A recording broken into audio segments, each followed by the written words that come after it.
If we take as a basis the assertion that Alexei Navalny and the created FBK apparatus are a project controlled by the FSB, then all the inconsistencies in the case of poisoning Navalny fall into place. As a former senior officer of the GRU of the General Staff of the USSR, I once underwent training, including the study and acquisition of skills in the practical use of toxic substances and poisons of chemical and natural origin. We trained using these substances on rodents, dogs, and even monkeys at the Research Institute. Gamaleya, a small group, including me, was even sent to a closed military laboratory located on the territory of the Saratov region.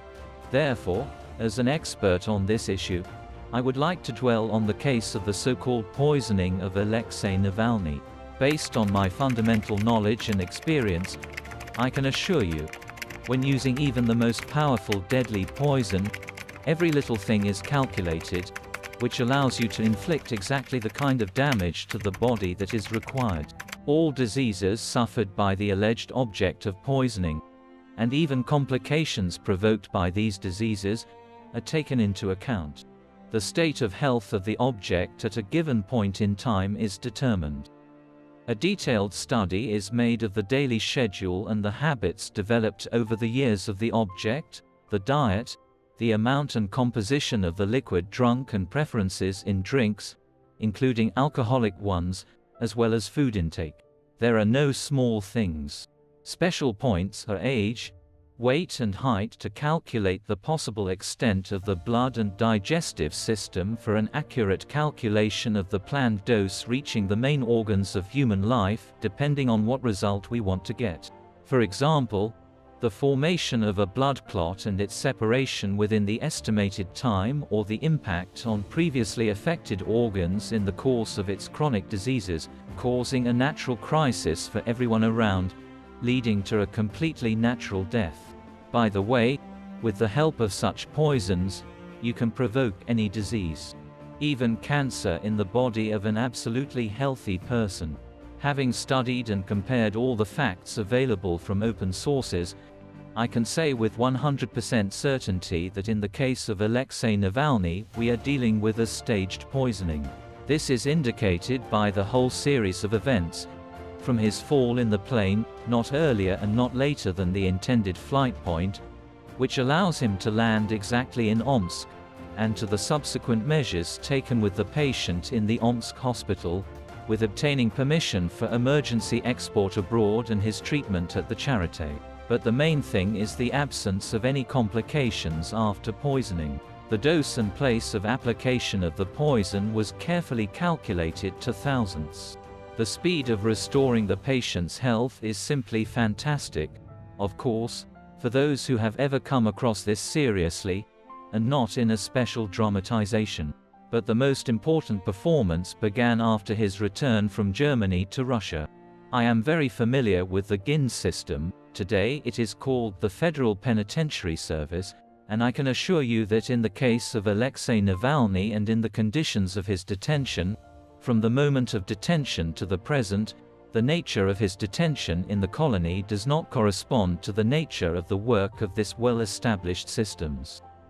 If they really wanted to kill Navalny from the very beginning, and not make him a martyr for the sake of raising his rating among the so-called opposition, then what prevents them from doing the same in the colony? A blow of a sharpened handle of even a simple aluminum spoon, sharpening, into the liver, and no charité will help. And organizing a quarrel with a criminal is not difficult. And the easiest way was to send to the hospital, and already there, using the usual poison of plant origin, gradually kill, attributing death to a complication in the body's work after poisoning based on poor nutrition. After all, no one will prescribe a diet in the colony. Moreover, in my opinion, he even went on a hunger strike, which is categorically impossible after such a serious poisoning, as they say. But even these conclusions, I decided to question and consulted with competent experts in these matters from Russia and Germany. All of them claim that patients after such poisonings fully recover over several years, and under the strict supervision of doctors.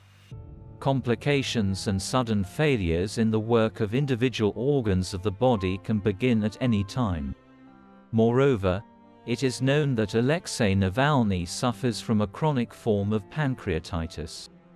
My friend, a toxicologist from Germany, even suggested that Alexei Navalny left Germany so quickly in order to get rid of mandatory observations of the state of his body. After all, they would certainly have revealed the fact that the poisoning itself was staged, since the symptoms and the standard state of the body for that medical case cannot be changed. Now let's touch on the period of Alexei Navalny's stay in a strict regime colony and his active work in writing articles and even organizing some kind of trade union. I had the practice of communicating with the leadership of the GUINA of Russia and directly cooperated with a number of colonies in the Komi Republic and in the Komi Perm Autonomous Okrug, and I know exactly what to transfer articles from the strict regime colony IK7 of the village to freedom. Pakino of the Vladimir region is absolutely impossible, as well as from any colony in general, and even more so from such a prisoner controlled from all sides, as Alexei Navalny allegedly is, as propaganda convinces us. I affirm that Alexei Navalny and the so-called Fund for Combating Corruption, FBK, created by him and his colleagues in the FSB system are the idea and author's development of General of the Army Sergei Borisovich Korolev, first Deputy Director of the FSB of Russia. It was on the creation and supervision of this development of his that Korolev gradually rose through the ranks. This special operation was for him the springboard that allowed him to rise to the very top of the administration of the punitive system of Russia. I am sending this appeal, among other things, to the politicians and statesmen of Europe, the USA, Canada and other allied countries, who, unfortunately, are still trying to discern at least some opposition within Russian society. In my opinion, and in my colossal experience in the field of intelligence and counterintelligence, there can be no uncontrolled opposition in today's Russia from the very beginning. In one way or another, all opposition characters are connected with a well-organized criminal system.